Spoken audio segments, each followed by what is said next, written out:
What began as a normal day for 76-year-old Ramnath at Waru could have possibly been his last.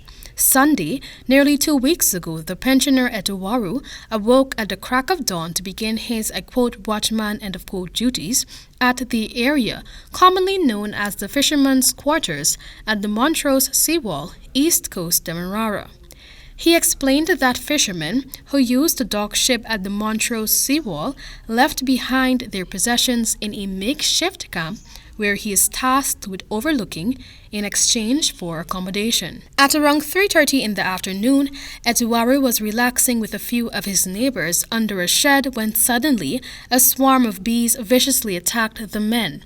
In a matter of seconds, Etuwaru was covered with the deadly bees. They fly me all over my body and start to bite me up. And then bite me up, my foot slip and fall in the drain over so mainly. And still then they attack me. All me is. Everyone else had managed to escape. However, 76-year-old Etuwaru was not as lucky. I try to climb up on the parapet to come up and I manage. I start feel bad and panic and things. This harrowing ordeal lasted for about 3 hours. Residents alleged that when the ambulance came, responders were fearful to render assistance to the elderly man.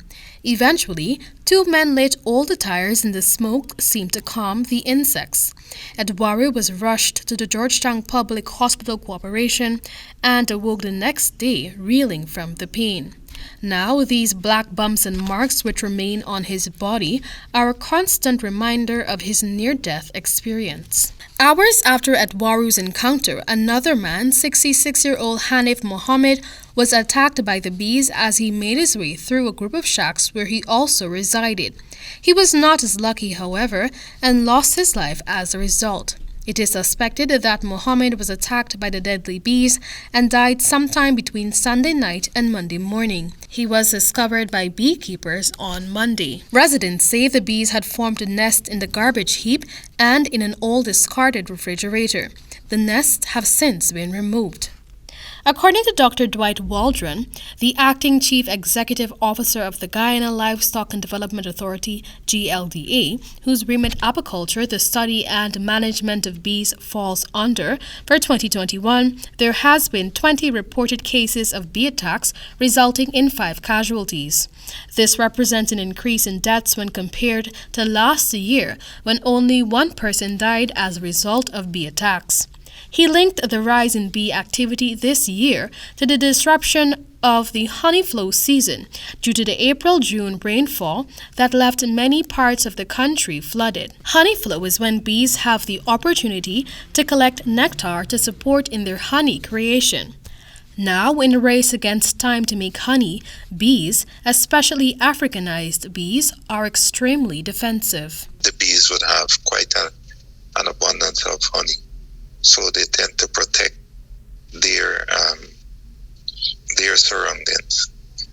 In so doing, unfortunately, human beings and animals are caught in the middle of all of this. Dr. Waldron touched on what not to do should a person have the unfortunate experience of enduring a bee attack.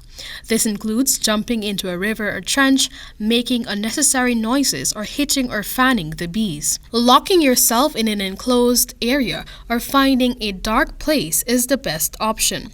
The doctor explained that bees often build their nests in abandoned buildings, old cars, and deserted furniture, and as such, it is better to not have these around. Because of that interaction which we would have had with the RDCs, we're now seeing that a lot of those derelict vehicles and abandoned buildings are being removed and demolished to ensure that we have safe public spaces for our kids and elderly. Explaining what the Ministry of Agriculture is doing to alleviate the situation, Dr. Waldron said resources have been made available to remove bees from affected areas.